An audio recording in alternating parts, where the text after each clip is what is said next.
Hello, and welcome back to another TF2 just regular commentary, narration, whatever they are called. So hello, and welcome.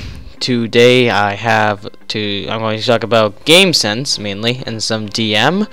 But as usual, before I get into that, I'm going to talk about the gameplay on the screen a bit. This is me playing on the map Granary. See, it's a control points map, and I'm playing as the pyro, as you can see. I have the degreaser, flare gun, and I believe the power jack, but I never use it. I'd say I have a pretty decent flare gun aim. I mean, you know, I think it's okay. I'm getting that scout right there. Must have the best flare gun aim in the world. So yeah, that's that. Flare gun is really fun to use. It's a satisfying weapon. It's one of those ones where it's just like, once you land that shot when they're on fire, it's just so satisfying. Oh, I was gonna get there, but whatever. Glitches in TF2 making people suspended in air. So, anyways, we are going to talk about game sense today because it's really important. TF2, basically. Oh my God, that was amazing. Two big things: TF2, game sense, and DM. And I'm going to explain what they both are, and I'm going to talk about them.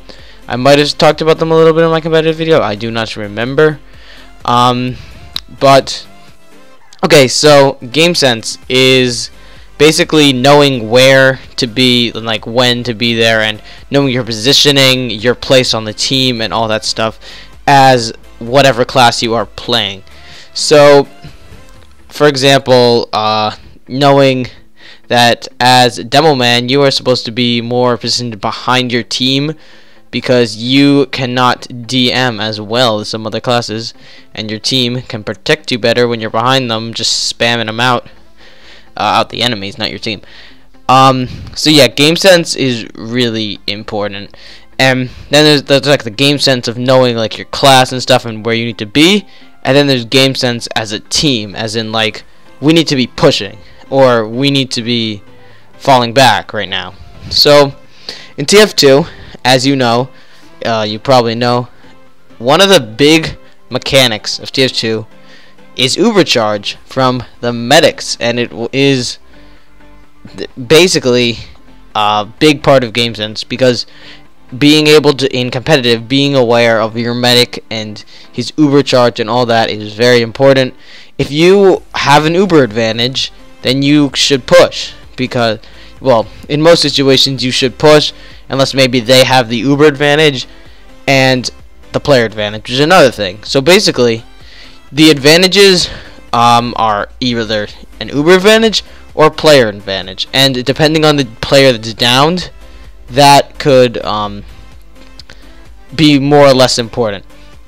So yeah, if you have Uber but you don't have two soldiers and demo, and they have Uber and they're all up, if they have like, I don't know, 60% and they're all up, you probably don't want to push if you're down all your damage classes, even though you have Uber. So there's different situations, you need to learn them. Also learn positioning on the map. That's pretty much game sense. It is really important to learn game sense in competitive. And the other part of TF2, which I brought up a second ago, is DM, which I'm pretty sure stands for deathmatch. It is basically your ability to kill people reliably, like landing your shots and just, yeah, being able to kill. And you need them both really well, because if you're really good at DM but you have no game sense, it's not going to help you. You're going to run into 5 people and get like a few kills instead of getting none, and but you're not going to know who you're positioning and anything. You won't be getting meaningful kills. You don't know who to go for. And without DM, you can know exactly where to be, but not be able to do anything. That's kind of me in some situations. Like, I know where to go and what I'm supposed to be doing, but like I can't actually do it. So yeah, DM and game sense are very important to playing in competitive TF2. You should probably learn them. Okay, do you want to know? I think I've said this in other videos, ways to get better and improve at TF2. One way to improve your DM, I definitely said this in the competitive video, but I'll say it again in case you did not watch that. MGE and deathmatch are two ways. MGE 1v1s, deathmatch is just kind of like a competitive environment.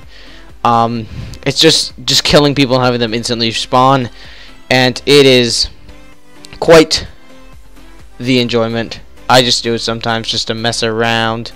So yeah, this gameplay, me playing on Granare as the pyro, getting a nice reflection there.